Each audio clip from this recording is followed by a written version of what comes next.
السلام عليكم، ازيكم حبايبي؟ عاملين ايه؟ يلا بقى تعالوا نشوف عملنا ايه على الغدا النهارده من مطبخ ام صابر واسام. ايه ده يا ميسة؟ النهارده عامله ايه على الغدا؟ ما هو كل يوم عايزين اكل، وكل يوم عايزين جديد. قلت لا، النهارده بقى ان شاء الله هنعمل مسقعه. طبعا زي ما انتوا عارفين الولاد مش بيعجبهم حاجه، وكل ما نعمل اكل مش عاجبنا ده، احنا منحبش ده. قلت طب النهارده بقى خليها مسقعه، لان بصراحه المسقعه وحشتنا، والجو شتا وسقعه، وأحلى أكلات المسقعة والسبانخ والبصارة والعدس والحاجات الحلوة الدافية دي بتاعة الشتا. هنا طبعا المسقعة بصراحة كانت جميلة جميلة وتحفة. لا لا، مش عشان خاطر أنا عاملاها، ده عشان خاطر هي كان فيها زي يكون حاطين فيها سكر. طب والله بناكل منها أحلى من أي أكلة تانية. هنا بقى الطماطم والفلفل والبطاطس اللي لقيته موجود في البيت في اليوم ده قلت اشتغل بيه. دي الطماطم بصراحة اللي كانت موجودة، مش حمرا أوي بس مشت. وكان في يجي 3 بطاطسيات 4 قلت أعمل بيهم. والبتنجان ده أنا بحب أقطعه شرايح، لأن الولاد عندي ما بياكلوش البتنجان خالص ولا بيحبوه، فأنا بقطعه شرايح عشان يبقى زيه زي البطاطس، ما ياخدوش بالهم منه وهم بياكلوه. طبعا الولاد الصغيرين عندي ما شاء الله عليهم، يعني أول ما بنيجي نحط المسقعة بيروحوا مطلعين البتنجان بره ومنقيين البطاطس بس. جيت في يوم قلت لأ، لازم أشوف ممكن أعمل إيه عشان ياكلوا البتنجان. هنا طبعا سخنت الزيت ونزلت بالبطاطس اللي كانت موجودة أقليها. جيت في يوم قلت لأ، لازم أقطعها شرايح. بنتي طبعا هنا عمالة تنقر فيا وتقول لي مش هناكل المسقعة. قلت لها ما تاكليش مسقعة، مش مهم، اللي مش عايز ياكل حاجة مش ياكلها. طبعا بروح مقطعة البتنجان ده شرايح وقلياه زي البطاطس، عشان لما يجي ياكلوه في فرق ما بين البطاطس والبتنجان، بس في الصلصة بتاعة المسقعة مش هتبقى واضحة قوي. دلوقتي ما شاء الله من ساعة ما عملناها كده بدأوا ياكلوها زيها زي البطاطس، وما يخلوش حاجة خالص في الحلة.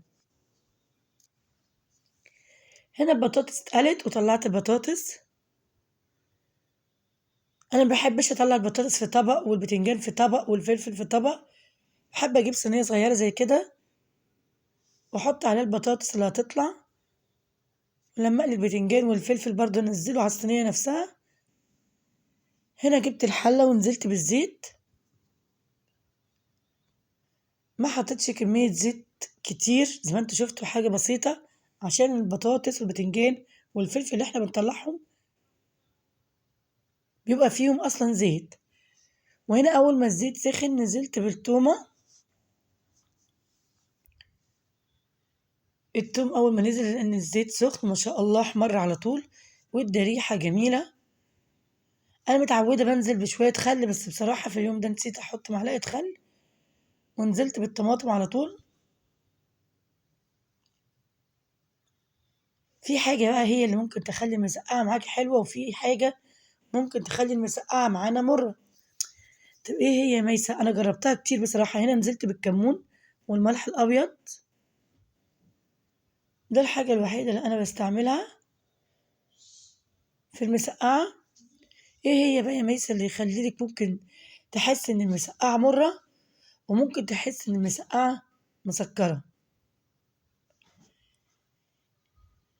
في طبعا كتير مننا بيسيب التسبيكة لما بصوا يعني ما يكونش فيها حاجة في الحلة، وتقولك انا عايزاها تنشف عشان انزل بالمسقعة، بتدي مرارة. انا حسيت بكده وجربتها كتير في المسقعة ومبتبقاش طعمها حلو.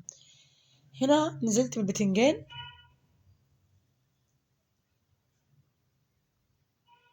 وطلعنا البتنجان وابتدينا ننزل بالفلفل.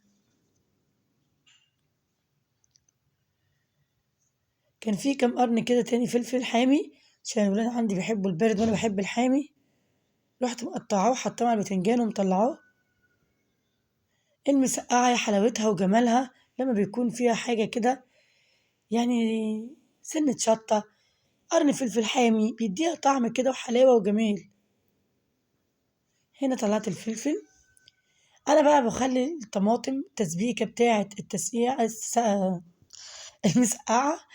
آه هنا عملت كميه بتنجان برضو تاني،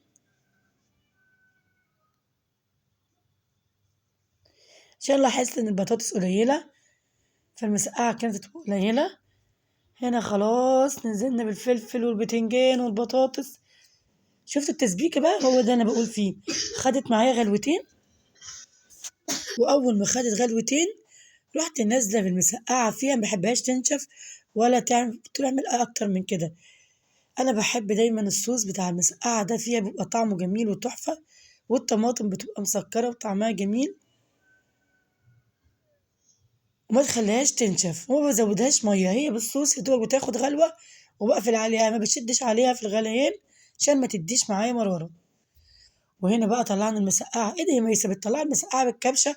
اه مش انا لسه بقولك انا بحب الصوص، فعايزه اطلع الصوص بتاعها كده ونخليها سبايسي كده وجميله. تحفه بصراحه، تحفه.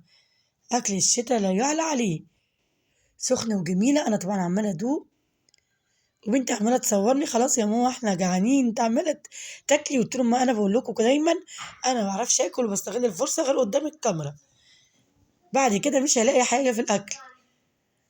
المخلل مع المسقعه مع العيش جميل. طب اعملي لنا رز يا ماما، قلت لهم لا مش هعمل رز، انتوا هتاكلوا المسقعه جنب العيش جنب المخلل، الرز مش هيخليكوا تستطعموا. جميله جدا والله من كتر حلاوه طعمها انا، وطعمها جميل. عايزين كل يوم نعمل منها. انا ليكم ولينا.